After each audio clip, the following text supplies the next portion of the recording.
Hi, this is Hope Rising. Thank you for joining me here. I'm gonna continue with my life stories about this whole ascension journey that I went through since 2007. So first of all, I'm gonna answer some questions related to the previous videos. In my last video, I did talk about how we can look at the aspects of energy lines to find out alternative locations if your relevant energy lines actually go through the ocean.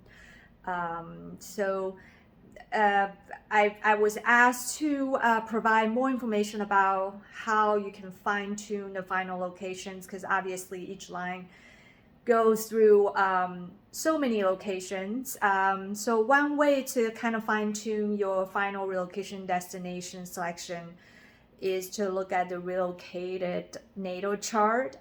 So it's the same URL that I provided before, where you can create your own astrocartography map, but there's also an option for you to create your relocated natal chart. So basically, it takes your original natal chart based on your birthplace and kind of shift it to the location of your choosing. Whether that's like a location you're currently living in, or location you're traveling to or thinking about relocating to. So for myself, I have the same energy line of Uranus ascendant going through both New York City and DC. However, New York City was a bit, to the east of that line, and Washington DC was a little bit to the west of that line. So when I looked at my relocated natal chart, the one for New York City shows that my Chiron was in my sixth house, which is related to my health, my job, and service. Whereas in Washington, D.C., Chiron was in my seventh house, related to relationships. So it's interesting that when I was in DC, my ex-husband and I were constantly in a long-distance relationship. He was always stationed somewhere else, whether he was going to school in New York City, or he had a job that stationed him elsewhere in another country. But then when I was headhunted to go to New York City for a different job, he was still away, but that's where I had my near-death experience. So health issues started in Washington, D.C. I started to have accidents that led to concussion, post-concussion symptoms, and then fainting spell. So the majority of those accidents actually took place in Washington, D.C. And, I started to get more and more tired and have more and more random symptoms. So by the time I moved to New York, I was already in a pretty bad shape. So, the ultimatum, the near-death experience actually took place in New York City. I did have like additional fainting spells. One time I was carrying my bike and I just kind of tumbled down the stairs in the subway station with my bike on top of me because I just kind of blacked out. So if I were to look at my Uranus placement, my Uranus was in my first house in DC. So that's where I had a lot of abrupt events related to my physical body. And then Uranus was in my 12th house in New York City, where, I penetrated the veil and had abrupt events in the spiritual realm that could have been interpreted as a breakthrough spiritually, spiritual awakening, DNA activation. So I think for those of you who asked about where, you can encounter earth-shattering activations like the ones that I had, you might want to kind of make your trade-off in terms of whether you really want to become accident prone. So I think the placements that I had can also be a good lessons learned for those of you evaluating where you're going to be the most fortunate and healthy. You definitely want to avoid having Uranus and Chiron in your 6th house, 1st house, 12th house, and 8th house. 8th house is actually related to death, rebirth, and other topics. So I think there's always pros and cons. Sometimes physical trauma kind of opens up a gateway to allow us to kind of penetrate the veil and see what's beyond the tangible. Definitely take a look at your relocated natal chart along with the energy lines in your astrocartography map when you're kind of making decisions on which location might be the best for you. Okay, so we're gonna start with where we left off in our last video. So I was talking about my trip to Brazil and then encountering beings of light. So basically they were in kind of this silhouette human form but filled with light, and how they helped me escape a situation where I was captured by robot looking beings in a nightmare. And I also mentioned pain that I had around my right shoulder that seemed to have no known sources, and it just kind of went away when I went to certain locations that were stargates with the activation keys for my DNA. And then also the ability to change weather that came along as kind of a gift for whoever has kind of transcended to harmonic universe 3, basically the 9th dimension, into the 4th dimension. And then once you get into the 4th harmonic universe,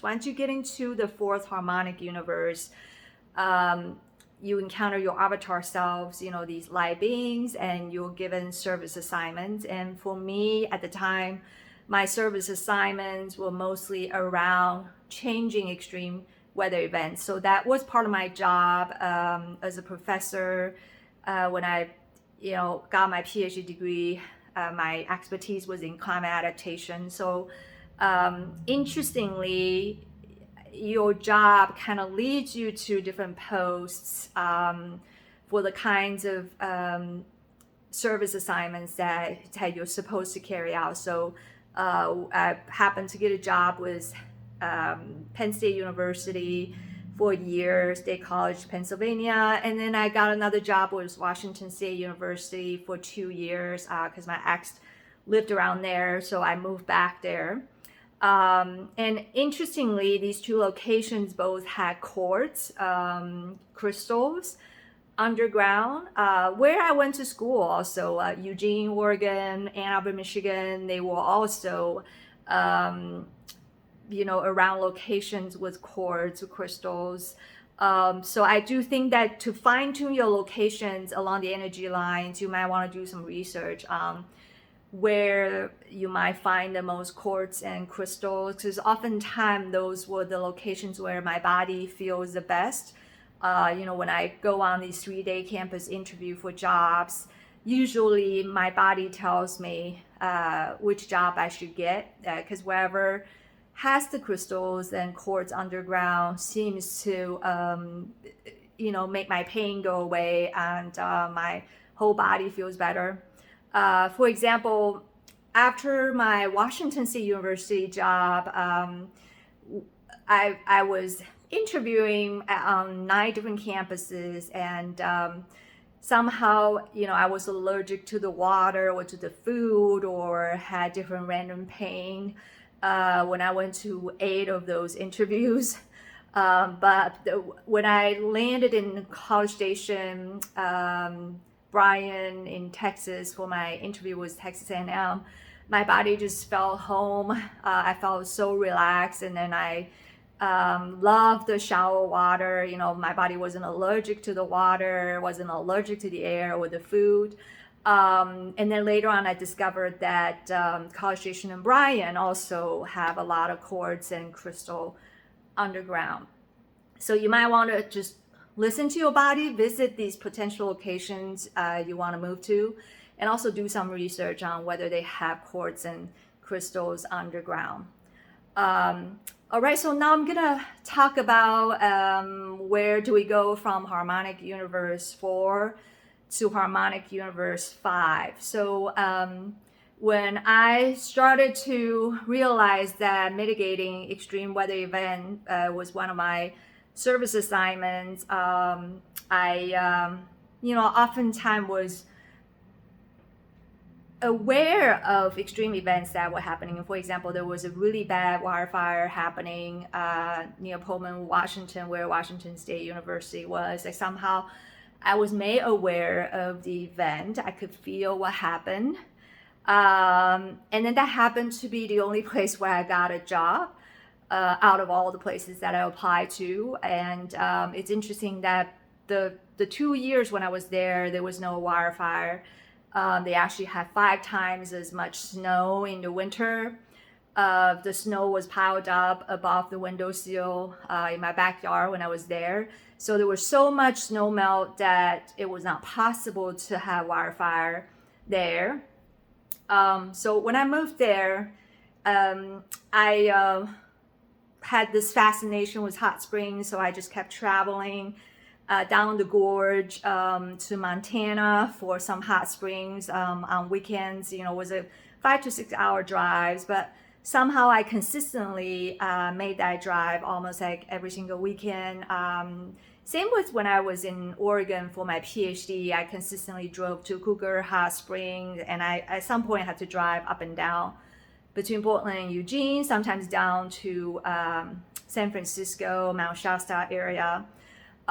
So all this had to do with the service assignment of helping to activate Stargates and helping to keep sort of the connections between these Stargates going. And at the same time, I started to take on a lot of projects in San Francisco, both for my own projects and for my teaching projects. And it's all because Mount Shasta happened to be a Stargate for dimension 7 to 9. At the time, it was critical for my development. So somehow, for my work assignments, I would say that unconsciously, I just had this fascination of being in the Bay Area. So I spent my summer there when I wasn't teaching. And interestingly, my right shoulder pain was always non-existent whenever I was in the proximity of Mount Shasta. And of course, we can talk about like how wide the scalar wave field of each Stargate is. So usually they can stretch pretty far away. And I think in the case of Mount Shasta, I didn't feel any right shoulder pain as far as north as Portland. So that's just like as big as it could be. It could have gone way beyond that. But then when I was in Pullman, Washington, as soon as I flew back from San Francisco to Pullman, Washington, I started to feel the right shoulder pain.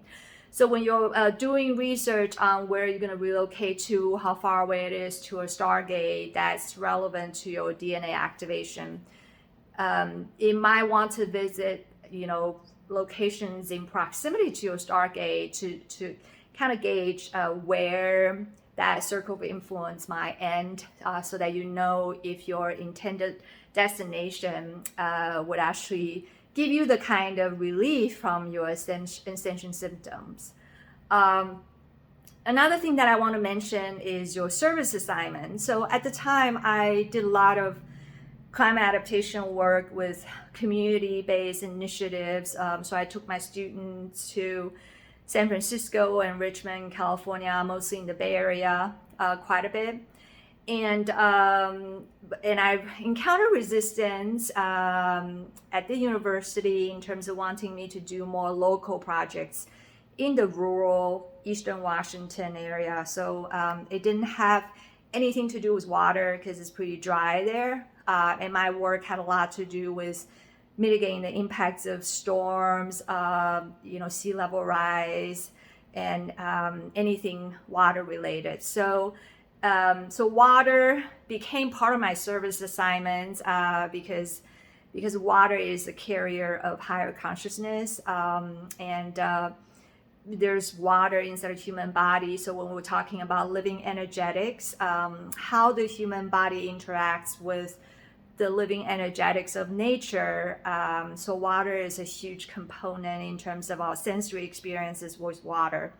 And water holds the memory of the past for the entire Earth's evolution. I'll definitely touch more upon the importance of working with water on your ascension journey. But the point I'm making right now is that if you feel this innate desire to take on a service assignment that appears to be a project that encounters resistance at work, oftentimes there's an indication that this particular project is your service assignment.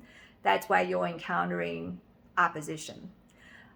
So when you follow your heart, follow your soul and Oversoul family members' guidance to take on that assignment, sometimes what provides resistance to your service assignment might actually go away.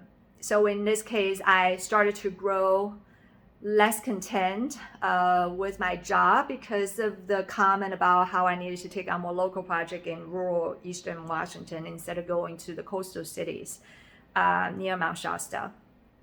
But I continue to sort of build my work around the coastal areas. I took on more projects in Seattle in addition to the Bay Area.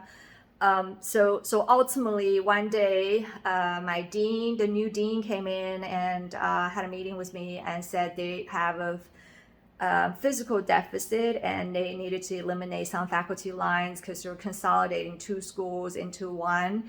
And she just asked me if I was willing to volunteer to be laid off so they can pay me salary for a year and I wouldn't have to do anything and I can be anywhere. So interestingly, that happened right after I met somebody in Southern Illinois online, and he flew to Pullman, Washington to visit me, and the timing was perfect. Right when he flew to me, that's when I had that meeting with that offer. So he just packed up all my stuff because I didn't have to be there anymore. So he packed up all my stuff, and then we just drove all my stuff from Eastern Washington to Southern Illinois. So I didn't know at the time that Southern Illinois was my next assignment because all I knew was that I was so interested in climate adaptation, water-related adaptation projects, and Seattle, the Bay Area seemed interesting in terms of sea level rise issues. But the moment Hurricane Harvey hit Houston, somehow that event just kind of had a shock in my system. And I remember seeing what's on TV, realizing that that was one of the assignments that I should be taking on. And I remember at that point, I knew that I will be there working on that. So that inner knowing somehow manifested this offer of being laid off, being given a year of salary, being able to be anywhere. So another service assignment that I had to take on was to extend the Stargate activation period. And that had a lot to do with why I moved to Southern Illinois. So it's where the Shawnee National Forest is. That is where the glacier used to come all the way to just north of it, and then the Gulf of Mexico used to go all the way to just south of it, and that's where Ohio River drains into the Mississippi River. So it's axis mundi, underground, geologically speaking.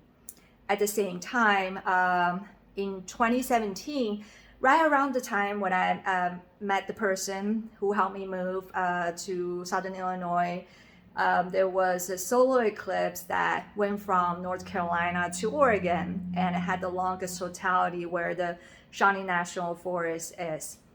And in fact, 7 years later, there was another solar eclipse that went from Texas to New York, and it also had the longest totality there in the Shawnee National Forest. And interestingly, I was actually in Austin. I'm in Austin right now. So right when the 2024 eclipse went through Southern Illinois, it also went through Austin. So basically, The crossing of these two solar eclipse trajectories activated Shawnee National Forest as a very important Stargate to help extend the Stargate activation period beyond 2017.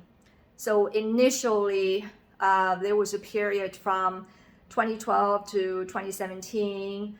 2007 to 2017, that was when a lot of souls that used to be trapped in the core of the earth were able to ascend from the 3D earth to the 5D earth. So that's called Terra. So Terra used to be a planet, and then it exploded into multiple planets of the solar system, and then Earth, is one of those planets. So we'll go over what really happened in a separate video.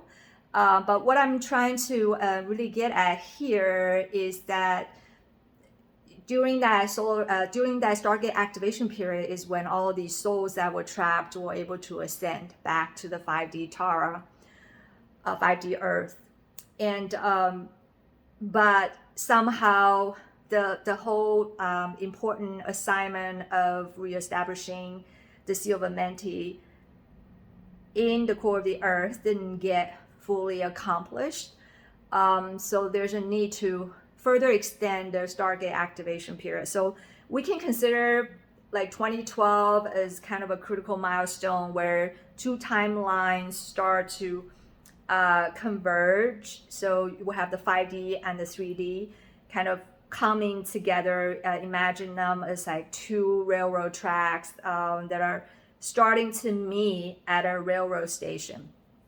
So 2017 is kind of like that point where these two timelines enter the railroad station.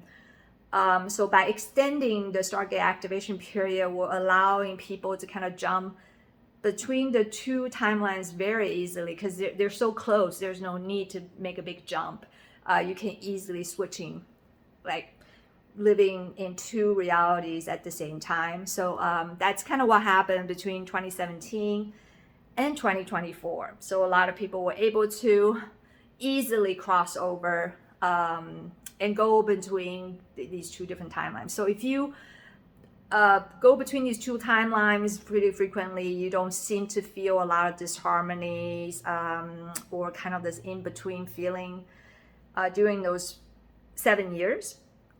But after 2024, now these two timelines are diverging again until 2032. So this is when we'll start to feel like we're stuck in between. Like we're not quite on the 3D, not quite on the 5D. Like you have to choose now. You cannot try to go between these two timelines whenever you want to. So they're kind of diverging now. We'll have to somehow pick one timeline and stick with it because they're going to be exiting the train station and diverging. So it will be really hard to make that jump from one timeline to another. So my service assignment got expanded as I ascended from harmonic universe 4 to 5. So that's when I met my Rishi self. So the Rishi self basically didn't have human form at all. For the 4th harmonic universe where I met the Avatar self, they still had the human silhouette, but it was filled with light. So for the fall equinox of 2020, I went to Enchanted Rock as I received that I had to go meet someone, similar to how I received a message from Jesus that I had to go to Glastonbury, England to meet someone at the fall equinox in 2007. So I had the same kind of download. So when I went to Enchanted Rock, I didn't see anyone there waiting for me for the sun set. So I did my own portal activation dance during the sunset, and then there's audience watching me. And then after I did my portal activation dance, one woman, actually a couple from the audience, then asked me something about if I was interacting with the Holy Spirit, if it had anything to do with the Holy Spirit. And I wasn't quite sure how to answer that because I was expecting to meet someone, but nobody was there. They said they felt the presence of the Holy Spirit. So when I went back to my hotel, I watched the recording of the Stargate activation dance, and I saw this golden orb about the size of a human, and how the orb was getting close and close to me, and then ultimately it just kind of surrounded me completely, and then I just kind of become like a baby bird instead of an eggshell, because it was kind of like in an eggshell shape. So then I realized that I had an encounter with an energetic being that was not perceivable with my perceptual apparatuses. And that could possibly be the Holy Spirit, based on what the audience was picking up on. And later on, I discovered that the Rishi Self does have direct connection to the Holy Spirit. Because at the same time, I started to have a lot of experience, very tangible experience with the Holy Spirit.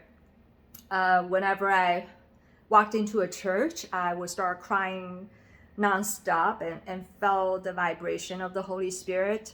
And also at the same time, I will have people randomly call me baby Jesus. I think it had a lot to do with how Jesus embraced me and said he's never going to leave me again. So we all become Jesus' baby when you become Jesus' instrument. I think the characteristic of being in Harmonic Universe 5 is that you have this witness consciousness from the source where polarity and duality do not exist. So by witnessing what's happening in this tangible reality where everything is based on polarity and duality, it gets, whatever you're witnessing gets reversed. So for example, at the time, I was given different mini service assignments without realizing what I was doing. When I was moving from an apartment to a house, a bunch of people came to help me move, and the main mover, who was doing most of the work, the heavy lifting, he had insomnia for 18 years and had to take sleeping pills for 18 years. And he was overweight with a big belly. And after he helped me move, he said he slept so well that night, and he just never had to take the sleeping pills again, and he lost so much weight. So it's like, I noticed what he was having. He mentioned something about insomnia. The moment I noticed it, it was reversed. It was transmuted.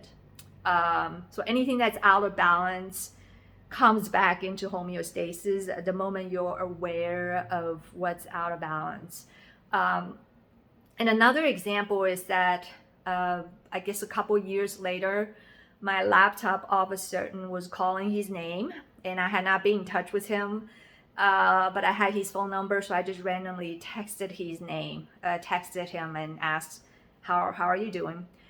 And that was the exact moment when he had a gun in his mouth and he was ready to shoot a bullet into his mouth to kill himself. And then the moment he saw my name, he said, "Oh, Hope is texting me." He all of a sudden woke up from what he was doing and asking himself why he was trying to kill himself. So like it was almost like he was possessed. It was not him doing it, but he wasn't aware of what he was doing until I was aware of what's happening or kind of reached out to him. And he all of a sudden woke up from what he was doing to himself, and fortunately he was able to stop what he was doing right away. So he didn't really commit suicide at that moment. So I noticed how those kind of mini assignments just kept happening over and over when I got into Harmonic Universe 5. I will have people encountering domestic violence or sexual assaults reaching out to me. Then I taught them techniques to kind of recreate the peace and harmony in the midst of pretty drastic interpersonal violence. Oftentimes they reach out to me on Facebook or through some sort of Zoom call, and simply by describing what happened to me the next day, whoever was committing violence towards them all of a sudden changed into a different person and was apologizing and not sure what they were doing. So basically they were possessed previously. So this is something that you might want to explore. If you have encountered interpersonal violence, it's likely that you might have ascended into harmonic universe 4. So around that is from the 9th to the 12th dimension, the 10th to the 12th dimension. So around the 11th dimension, that's when the unseen battles take place, because there are beings that are around the 11th dimension that has been harvesting energy out of humans as batteries, and they do not want humans to ascend beyond that level. So some of you that are encountering challenges, let's just say if you have a good friend or your romantic partner all of a sudden turn into this abusive person, you notice how the way they look at you is different, the way they talk to you is different, they're not being themselves. So you're likely encountering this kind of unknown, unseen spiritual warfare being played out through the people that are the closest to you. So it's likely that you're in your harmonic universe 4. About to have your breakthrough from the 11th dimension to the 12th dimension. But this is when you call on Jesus' help, call on Holy Spirit's help. And I think the most powerful technique that I had used over and over, including on myself and on helping people, is a prayer, a technique that I have shown in a separate video. I'm going to put a link to that video below for you guys. So it's by looking slightly above the head of the person who is about to be violent or abusive to you, and say to the Holy Spirit, and say that Holy Spirit, thank you for working with this person's Holy Spirit. Thank you for working with him through his Holy Spirit to remind him of his true divine blueprint, to release any distortion, energetic cords, implants that might be overriding who he truly is, so that both of us can live heaven on earth. So usually the moment you declare that, you show your gratitude and you describe this desired condition that you're grateful for, and you speak through the Holy Spirit, which is a Rishi Self that's beyond the duality, to their Holy Spirit. So basically they are one. Below the harmonic universe 5, there might be light or dark aspects. There might be dualities, just for the sake of the storyline.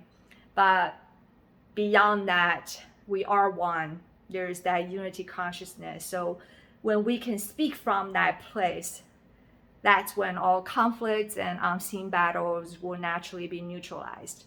And this is the same kind of insight that I was given by Mother Mary when I met her at the Divine Child's Mound near Glastonbury, UK.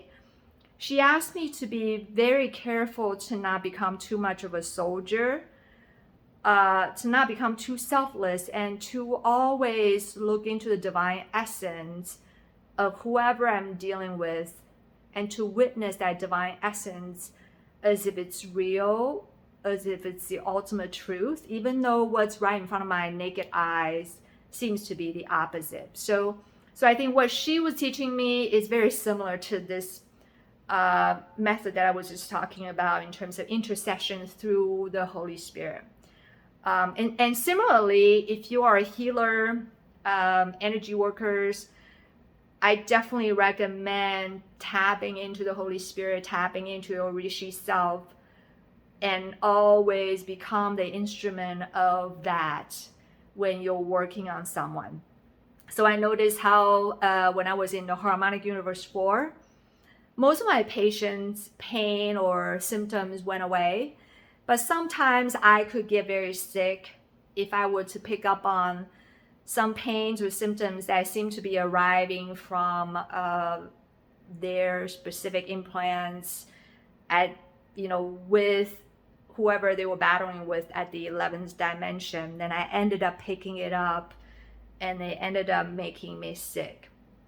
So now I always make sure that I open and close my session with an intention of making me an empty instrument and allowing my Rishi Self, my Holy Spirit, and the Holy Spirit of my client to kind of work through me, to be the one doing the work, to tap into the source, pillar of light, bringing the highest frequency down to transform whatever needs to be transformed. So when you go from that place, you become more of a thermostat instead of a thermometer, instead of a sponge picking up on what might end up making you sick. So it's all about raising your frequency of vibration when you are in a healing session, making sure you are absolutely beyond the 11th and the 12th dimension, beyond the duality, beyond the good and bad, light or dark, to always witness the divine essence in yourself, in the person you're working with, or in the person that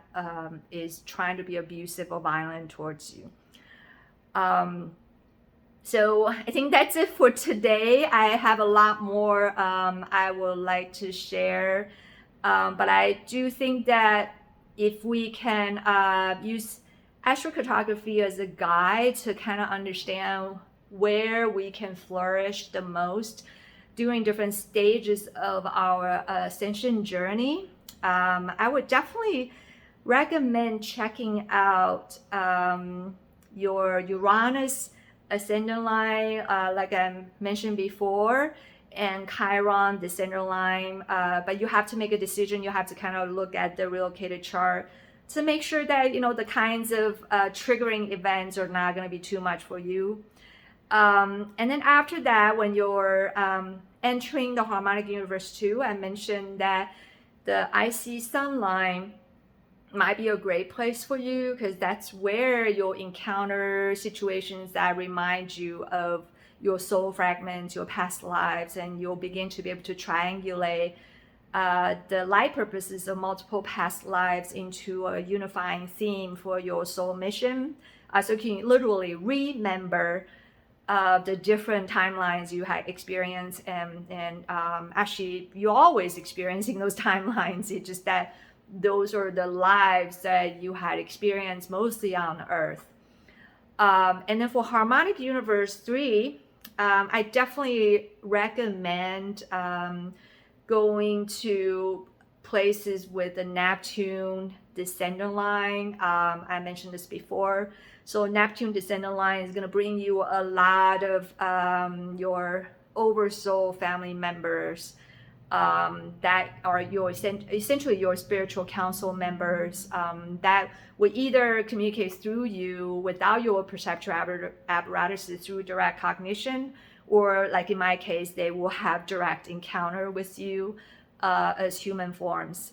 And then once you get past harmonic universe 3 to harmonic universe 4, I would suggest that you look into potentially where your Chiron's house ruler planet line. So in my case, in my last video, I mentioned that my Chiron is in my Aries. In my 12th house with Aries as my ruler, and Aries is governed by the planet of Mars. So I look for Mars line, but in the case of Chiron, we don't want to just have the exact planetary line. We want to look for harmonic aspects of that planetary line. So in my case, I look for where my Mars energy line has 120 degrees or 150 degrees of aspects. And then as you're ascending into harmonic universe 5, I would definitely recommend looking for the Neptune ascendant line, because that's when you have become the I am, what's beyond matter. So you have become one with the source. So typically that's where you're going to find stargates that will be the most helpful for your ascension journey, particularly when it comes to mitigating the ascension symptoms you have. All right, so feel free to ask me questions by messaging me or typing some comments below. I really will love to learn more about where you are on your journey. If there's any specific request you need me to address.